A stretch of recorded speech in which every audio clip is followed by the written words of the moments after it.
Stéphanie Fraisse-Ripet, vous êtes la directrice du Cube à Issy-les-Moulineaux. Pouvez-vous en 2 mots nous présenter le Cube? Alors, le Cube est un centre d'art et de création numérique qui a ouvert ses portes en 2001. Dès le démarrage, l'ensemble de notre activité a été dédiée aux arts numériques. Et nous adressons les activités aussi bien de proximité, plus particulièrement autour d'un programme de pratique amateur autour de la création numérique, pour les artistes avec un programme de soutien à la création artistique et l'accueil d'artistes en résidence, et également pour la partie diffusion, puisqu'on a une 50aine d'événements organisés au Cube autour des arts numériques au sens large, c'est-à-dire performances, spectacles, danse, théâtre, concerts. Vous participez à la table ronde dont la problématique est espace polyculturel, vers quelle modélisation de l'offre pour demain? Quel est votre positionnement sur la question?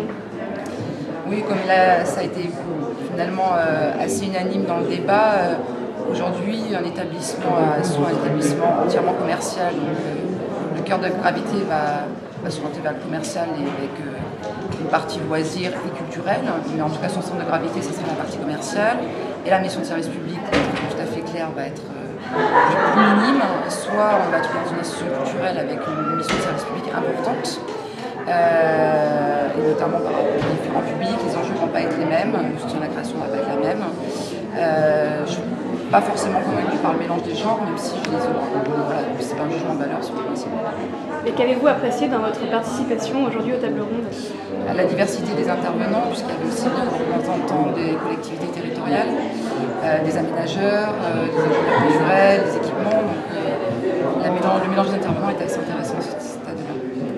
Merci beaucoup. Et pour revenir sur les métiers du numérique, sur les arts numériques, quels sont donc depuis 2001, c'est ça le Cube. Du coup, qu'est-ce que vous avez constaté comme évolution, vraiment les tournants dans l'art du numérique depuis 10 ans? Qu'est-ce qui a été des apports essentiels? Alors en 10 ans, il se trouve qu'en 10 ans on parle de révolution numérique aujourd'hui, avec une révolution à peu près tous les 6 mois, et nous en 10 ans effectivement on a suivi cette vague-là. Alors, dès le démarrage, notre focus était art numérique et création numérique. En fait, ça nous a simplifié les choses, notamment en termes de technologie, dont les coûts ont baissé énormément.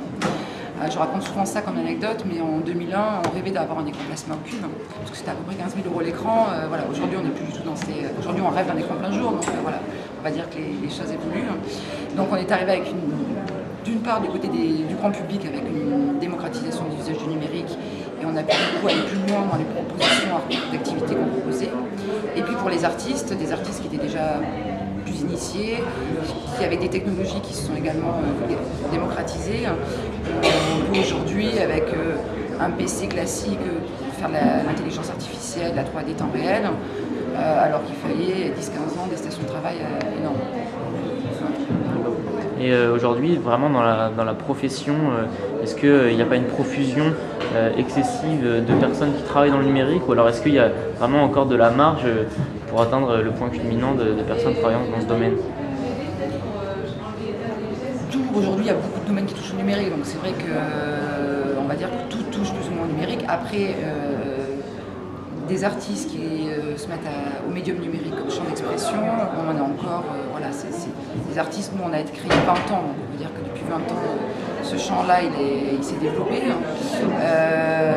mais on s'est rendu compte depuis, en tout cas les 10 ans du Cube plus spécifiquement, une augmentation des demandes d'artistes, donc ça continue à être croissant aujourd'hui, d'où la nécessité d'ailleurs de pouvoir se développer dans de nouveaux lieux. On n'a plus la capacité d'accueil en fait